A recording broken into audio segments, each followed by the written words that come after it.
In our today's lecture, we will discuss about central conic. तो ये जो central conic है, फर्स्ट ये आर्टिकल है हमारे पास कि show that equation of a conic referred to its center is free from the term in x and y. अब देखो जो सेंटर है जिसको हम पहले ओरिजिन लेते थे, अब यहाँ पे हम वर्ड यूज कर रहे हैं सेंटर. सेंटर का मतलब क्या है कि जो कर्व है हमारा वो सिमेट्रिक अबाउट सेंटर होगा. सेंटर में सेंट्रल कोनिक में हमारे पास इलिप्स और हाइपरबोला आते हैं. देखो जब हमने काम स्टार्ट किया है तो हमने सेकंड डिग्री इक्वेशन को किस तरीके से लिखा, A X square plus 2hxy plus B Y square plus 2gx plus 2fy plus c is equal to 0. हमने अपने पास कुछ फार्मूलाज हैं जिनके बेस पे हम लीनियर टर्म्स को हटा सकते हैं. लीनियर टर्म्स का मतलब है terms including x and y only of degree 1. इसी तरीके से फिर हमने मेथड किया रोटेशन ऑफ एक्सिस के थ्रू कि जिसमें हम प्रोडक्ट टर्म हटा सकते हैं. शिफ्टिंग द ओरिजिन से हम एक्स वाई वाली टर्म को हटा सकते हैं, इससे प्रोडक्ट टर्म को हटा सकते हैं. फिर हमने एक आर्टिकल किया जिसमें हमने कोनिक को बताया कुछ कंडीशंस के साथ कि 2-3 टर्म्स इनवेरिएंट रहती है, और फिर हमने उसके बाद डिस्कस किया कि जो ये हमारे पास रिजल्ट है कि H square equal to A B अगर हो जाता है तो वो हमारे पास होता है पैराबोला. अगर H square is not equal to A B तो हमारे पास वो पैराबोला नहीं होगा.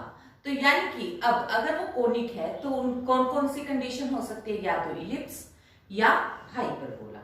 अब देखो यहाँ पे इलिप्स और हाइपरबोला में अब हमारे को टर्म्स एक्स और वाई की हटानी है. वैसे तो हम शिफ्टिंग द ओरिजिन वाले मेथड से भी कर सकते थे, पर अब हमने क्योंकि ये सेंट्रल कोनिक, तो हम यहाँ पे आर्टिकल को सेंट्रल कोनिक के तरीके से ही अटेम्प्ट कर रहे हैं. तो देखो मेरे पास ये इक्वेशन है, तो मुझे पता है कि सेंटर ऑफ अ कोनिक जो है उसका क्या मेथड है कि मैंने O को यहाँ पे ओरिजिन ना लेके सेंटर लिया. सेंट्रल कोनिक का मतलब हुआ कि ये सेंटर के अबाउट जो ये कर्व है ये सिमेट्रिक है, और अगर कोई भी कोड सेंटर में से पास करती है तो सेंटर उसको दो बराबर हिस्सों में बाइसेक्ट करेगा, यानी कि OP is equal to OQ, इसी तरीके से CO is equal to OD, इसी तरीके से OA dash is equal to OA. तो इसमें है क्या कि अगर ये वाला पॉइंट सपोज x1 y1 है, कोई भी हमारे पास एक पॉइंट हम कंसीडर कर लेते हैं कि P पॉइंट अगर हमारे पास x1 y1 है, तो ये वाला जो पॉइंट है ये क्या बन जाएगा, माइनस x1 माइनस y1. कहने का पर्पस ये हुआ कि जो centre when center becomes the origin, then point x1 y1 and minus x1 minus y1 both lie on the conic section. अगर ये दोनों कोनिक सेक्शन के ऊपर लाई करते हैं तो कोनिक की इक्वेशन को सेटिस्फाई करेंगे. तो मैंने इन पॉइंट्स को इक्वेशन 1 के अंदर सब्स्टिट्यूट कर दिया, तो मेरे पास इस तरीके की एक इक्वेशन आ गई. अब ये क्योंकि इस तरीके की एक इक्वेशन आई है तो यहां से मेरे पास, अब मैंने इन दोनों को सब्ट्रैक्ट कर दिया. इस इक्वेशन में से इसको सब्ट्रैक्ट किया तो ये वाली चीजें कट गई और मेरे पास आ गया 4gx1 plus 4fy1 equal to 0. 4 भी कॉमन निकल गया. फिर आ गया gx1 plus fy1 is equal to 0. अब जो ये इक्वेशन है ये हमारे को वैसे पता है कि ये एक x1 और y1 तो पॉइंट से पुट करें, और ये हमारे पास आइडेंटिटी आ गई क्योंकि P पॉइंट कोई भी पॉइंट हो सकता है, ये हर एक पॉइंट के लिए सेटिस्फाई है. कोनिक के ऊपर के इनफाइनाइट मैनी पॉइंट्स के लिए ये आइडेंटिटी वेरीफाइड है. इस वजह से ये आइडेंटिटी बन गई. आइडेंटिटी का मतलब क्या हुआ कि separately coefficient of x1 is equal to 0 and separately coefficient of y1 is equal to 0. तो इससे मेरे पास हो गया f is equal to 0 and g is equal to 0. और ये मेरे पास फिर कोनिक जो है, जो इसके अंदर मेरे पास f और g 0 हो गए, तो ये f0 g0 तो कौन सी इक्वेशन आ गई जिसमें कि मेरे पास टर्म्स एक्स वाई की इंक्लूडेड नहीं है। In this article, we have to find the coordinates of center of conic given by general second degree equation and also obtain the equation of conic referred to parallel axis through the center। अब देखो तुम्हारे को ये पता है कि हम जो ओरिजिन है उसको कहीं पे भी शिफ्ट कर सकते हैं और सेंटर और ओरिजिन कब सेम होंगे, अगर वो हमारे पास कोनिक सेंट्रल बन जाए। मतलब सपोज मेरे पास ओरिजिन तो यहाँ पर है, ठीक है, पर मेरा कर्व इस साइड बनने लग रहा है, तो मैं अपना सेंटर यहाँ कहीं पे शिफ्ट करना चाहूंगी, ठीक है। तो इसके लिए मैं शिफ्टिंग द ओरिजिन की हेल्प लूंगी ताकि जो मेरा कर्व है वो सिमेट्रिक अबाउट सेंटर हो जाए। तो उसकी वजह से फिर और ओरिजिन, नया ओरिजिन मेरा चेंज हो जाएगा। पुराना ओरिजिन ये था और नया ओरिजिन ओ डैश हो गया जिसको मैं सेंटर भी कह पाऊंगी। तो ये मुझे काम करना है, तो मुझे वो सेंटर का पॉइंट फाइंड आउट करना है और जो ये मैंने शिफ्ट कर दी इक्वेशन उसके बाद का रिजल्ट फाइंड आउट करना है सेकंड डिग्री इक्वेशन का। तो पहले मैंने कोनिक की इक्वेशन लिखी, तुम्हें पता है कि जनरल सेकंड डिग्री इक्वेशन ये होती है। फिर शिफ्टिंग द ओरिजिन का भी तुम्हारे को पता है कि हम शिफ्ट कर रहे हैं ओरिजिन को पॉइंट x1 y1 पे, क्योंकि एक्चुअली ये पॉइंट पहले हमारा x1 y1 था और ये है हमारे पास 0 0। अब ये नए कंसेप्ट में वो 0 0 बन जाएगा, पर अभी फिलहाल के लिए वो x1 y1 है। तो मैंने अब जब नया एक्सिस, क्योंकि पुराना एक्सिस ये था और नया एक्सिस ये है, ठीक है, तो इस वजह से मैंने इसको कैसे शिफ्ट करा, x is equal to x plus x1, y is equal to capital Y plus y1। मैंने इनको इक्वेशन 1 में सब्स्टिट्यूट कर दिया, इक्वेशन में सब्स्टिट्यूट कर दिया तो ये मेरे पास रिजल्ट आ गया। अब मैंने, क्योंकि मेरे को निकालना है centre of conic, centre of conic ये कब बनेगा, ये सेंटर ऑफ कोनिक तब बनेगा अगर इसमें terms of x and y, linear terms of x and y 0 हो जाए। यानी कि फिर मैंने कोफिशिएंट इक्वेट करे, एक बार तो coefficient of capital X and coefficient of capital Y। यहां से ये मेरे पास इक्वेट करने से देखो कैपिटल X वाला जो कोफिशिएंट है वो मेरे पास यहां से तो एक्स स्क्वायर आएगा, यहां से 2ax1, तो यहां से आ गया 2ax1, यहां से कोई भी नहीं और यहां से आ गया 2hx, ठीक है, और साथ में ये y1, तो यहां पे x बाहर आ गया, 2 बाद में मैं काट दूंगी और g, ठीक है, ये वाला वैल्यू, तो यहां से 2gx, तो ये g 2 कट गया, एक ये कोफिशिएंट बिल्कुल सेम पैटर्न से y का कोफिशिएंट इक्वेट किया।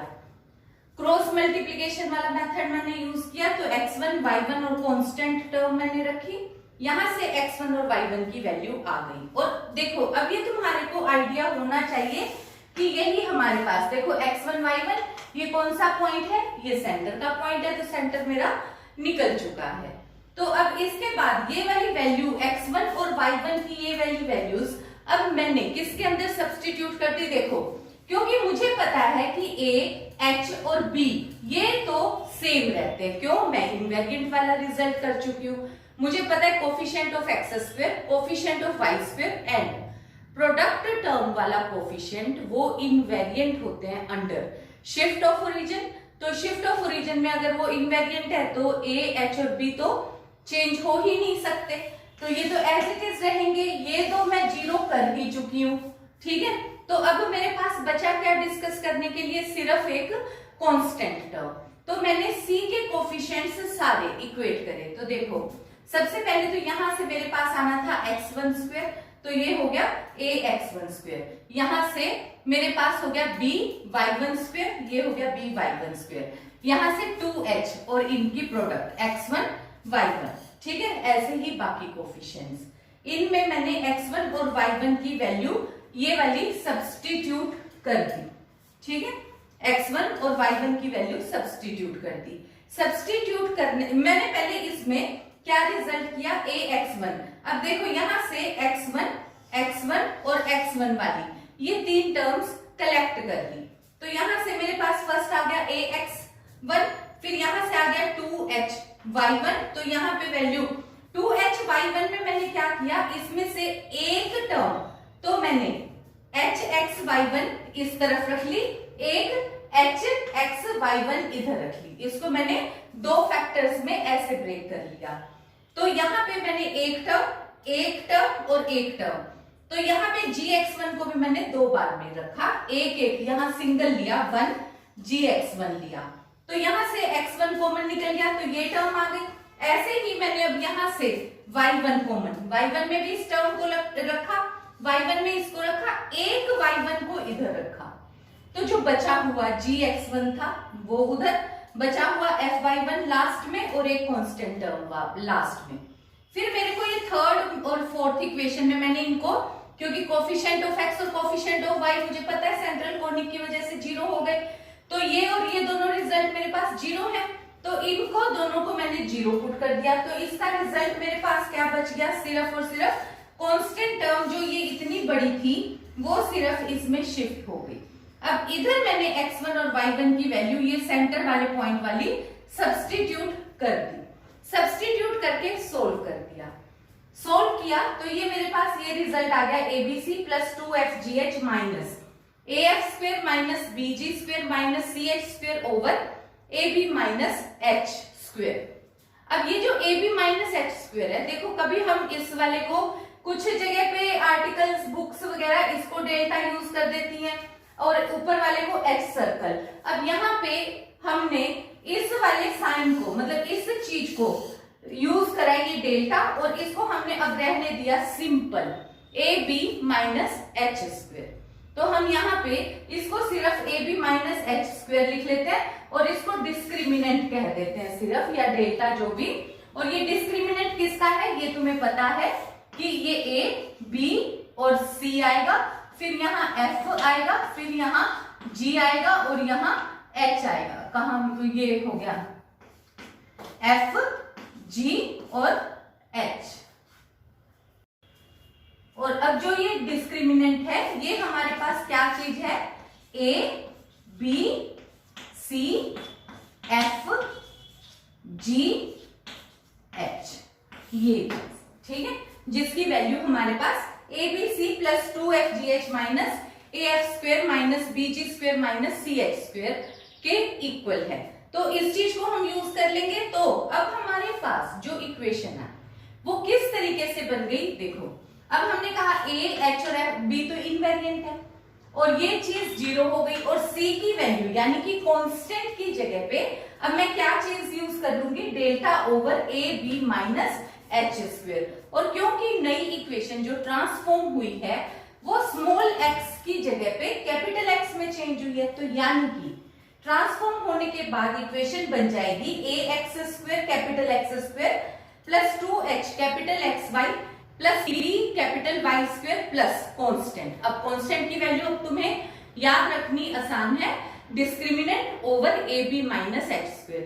ab माइनस h स्क्वायर हम बार बार क्वेश्चंस में यूज करते हैं इसलिए तुम्हें याद रह जाएगी। ये डिस्क्रिमिनेंट की वैल्यू भी क्योंकि कंडीशन ऑफ स्ट्रेट लाइंस के लिए भी होती है ये, और हमारे पास एक टर्म है ये भी हम आसानी से याद कर सकते हैं। नहीं भी याद हो तो इस तरीके से तुम कैलकुलेट भी कर सकते हो। तो यहाँ पे discriminant over ab minus h square is equal to 0 हो जाएगा, और ये सेंटर हम ऑलरेडी फाइंड आउट कर चुके हैं। अब देखो जब हमारे को लास्ट आंसर लिखना होगा तो इक्वेशन में हमने स्मॉल x लिखा, कैपिटल X लिखा, या कहने में हम t यूज करें या वेरिएबल x यूज करें या वेरिएबल y, कोई फर्क नहीं पड़ता।